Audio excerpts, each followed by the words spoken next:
अस्सलाम वालेकुम रहमतुल्लाहि व बरकातुहू। फूफा कभी माँ नहीं होती।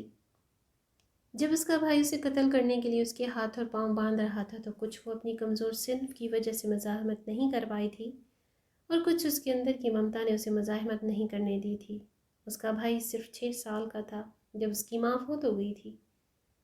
उसके भाई ने माँ कहकर उसे पुकारा था, भले ही वह ज़िंदगी में माँ न बनी सही, लेकिन अपने छोटे से भाई को पालते पालते उसके अंदर ममता कूट कूट कर भर दी गई थी।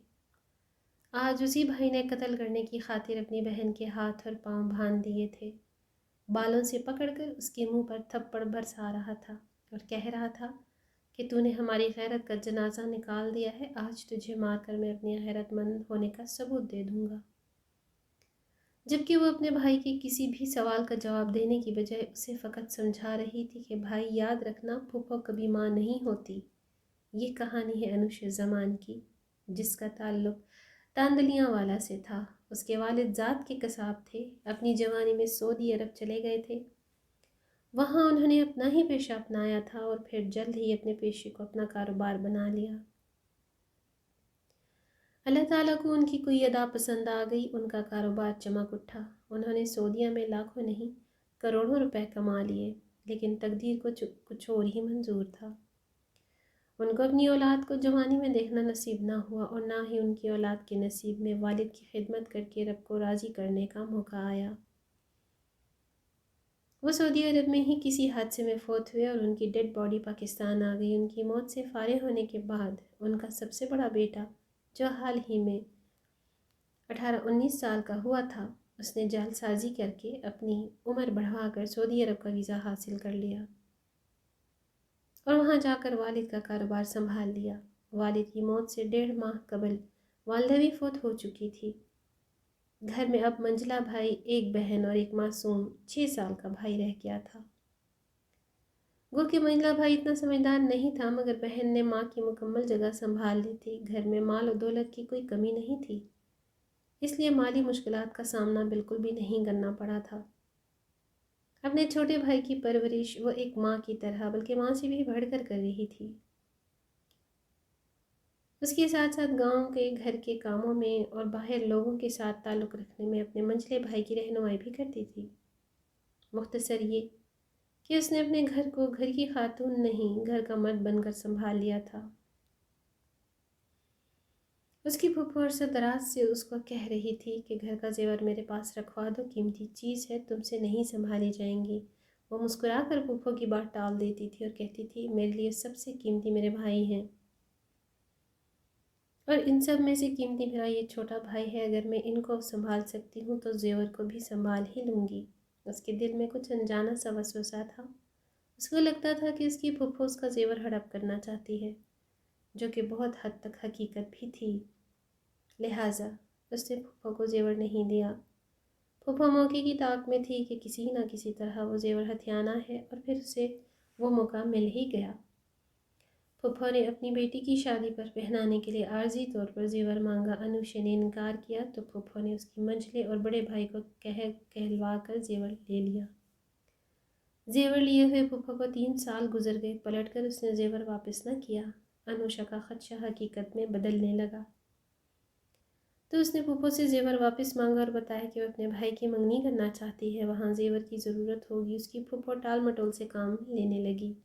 कभी कहती रिश्ता देखो, कभी कहती जेवर मैं मंगवा रही हूँ, कभी कहती जेवर फ़लाँ जगह पे पड़ा है, मैं गई नहीं। वक्त गुजरने के साथ साथ अनुषा और उसकी फूफो में तो तू तकरार होने लगी और बात फैलते फैलते रिश्तेदारों में फैल गई। अनुषा की फूफो को जब लगा कि बात फैल रही है और हो सकता है उसे जेवर देना पड़ जाए, तो उसने उल्टा अपनी भतीजी पर ही इल्ज़ाम लगा दिया। उसने बताया कि मैंने तो इसको जेवर काफ़ी अर्से पहले का वापस कर दिया है, इसलिए यकीनन वो जेवर किसी आशिक को दे दिया होगा और अब मुझसे बहतान बांध रही है। अब फूफो की बजाय अनुषा कटहरे में खड़ी थी और उसके भाई उसको मशकूक नज़रों से देख रहे थे।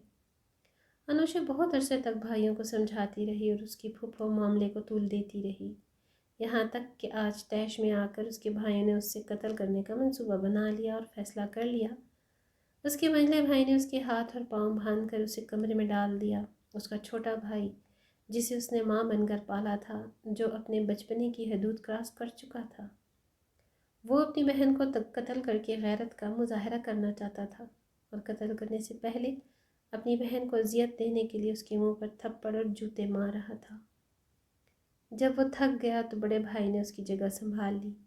वो बार बार अपनी बहन से उसके आशिक के मुतालिक पूछता रहा है और वो बार बार यही समझाती रही कि फूफो कभी माँ नहीं होती, लेकिन वो चाह कर भी अपने भाइयों को ना समझा सकी।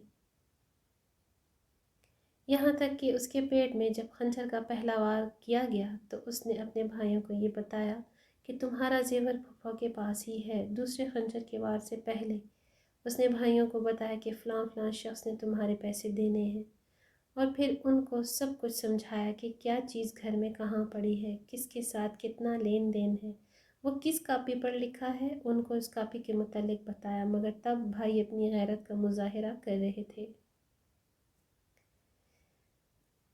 उन्हें अपनी बहन का बोलना नागवार गुजर रहा था, इसलिए उन्होंने कुल्हाड़ी का एक ही वार करके सर धड़ से अलग कर दिया। यूँ उन्होंने अपनी इस बहन को मार दिया जिसने उनकी खातिर अपना आप मार दिया था, जिसने अपने भाइयों की कामयाबी को ही अपनी कामयाबी समझ लिया था, अपने भाइयों की खुशी को अपनी खुशी समझ लिया था और अपने भाइयों की ज़िंदगी को ही अपनी ज़िंदगी समझ लिया था। आज उन्हीं भाइयों ने उसकी ज़िंदगी का चिराग हमेशा के लिए गुल कर दिया था। भाइयों के हाथों बहन मरवा देने के बाद उनकी फूफा बहन की तरफ से मुद्दई बन गई। अनुषा के बड़े भाई को अपने साथ मिला लिया और छोटे दोनों भाइयों को जेल भिजवा दिया। आज छोटे दो भाइयों को अपनी गलती का एहसास हो चुका, मगर आज उनको माफ़ी देने वाला और माफ़ करने को कोई तैयार नहीं है। शायद अगर रूहों का दुनिया में वारिद होना मुमकिन होता तो उनकी बहन की रूह आकर उनको माफ़ कर देती, मगर अब ऐसा नहीं हो सकता। अलबत्ता जेल में कैद अपने साथियों को वो ये बात बताते हैं कि हमारी बहन वाकई ही ठीक कहती थी, फूफो कभी माँ नहीं हो सकती। और अनुषा की इस बात से मैं भी 101% मुत्तफ़िक हूँ कि फूफो कभी भी माँ नहीं हो सकती। माँ का नेमुल बदल कोई भी नहीं हो सकता। वीडियो अच्छी लगे, पसंद आए तो शेयर ज़रूर कीजिएगा। अगली वीडियो तक अल्लाह हाफिज़।